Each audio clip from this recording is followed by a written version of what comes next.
السلام علیکم سامعین، 12 سفر المظفر اور 7 اگست ہے۔ خبر کا عنوان ہے بھارت پر ٹیرف اور پاکستان سے ڈیل۔ یہ دوہرا رویہ اپنا رہا ہے امریکہ۔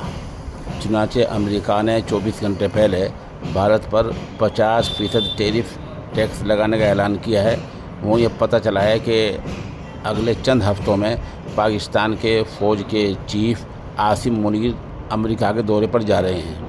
ظاہر سی بات ہے، اندر خانے جو باتیں ہوتی ہیں ان کا پتہ نہیں چلتا کیا ہوتی ہیں کیا نہیں ہوتی ہیں۔ باہر یہی کہا جاتا ہے کہ اقتصادیات کے لیے، اکنامک کے لیے، ترقیاتی کاموں کے لیے، منصوبہ بندی کے لیے جا رہے ہیں، یہی کام ہوں گے۔ سوال یہ ہے کہ ہماری جو خارجہ پالیسی ہے وہ اس قدر کمزور کیوں ہوئی ہے؟ امریکہ کی ہم نے پہلے اتنی تعریف کیوں کر دی کہ اب ہمیں پیچھے چھڑانا بھاری ہو رہا ہے؟ ہماری میڈیا نے چند مہینے سے امریکہ کی تعریف بہت کی ہے۔ ابھی پارلیمنٹ میں ایک معاملہ آیا تھا تو ہمارے وزیر اعظم صاف امریکی صدر کے جھوٹ بولنے کی بات کو نہیں کہہ رہے تھے۔ بات تھی ہندوستان پاکستان کے درمیان جنگ بند کرانے کی۔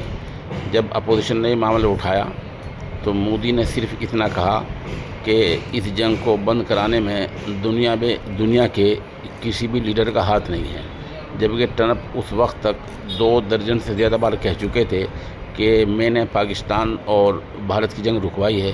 تو آخر کیا مجبوری تھی جو مودی نے صاف یہ نہیں کہا کہ ٹرمپ جھوٹ بول رہے ہیں؟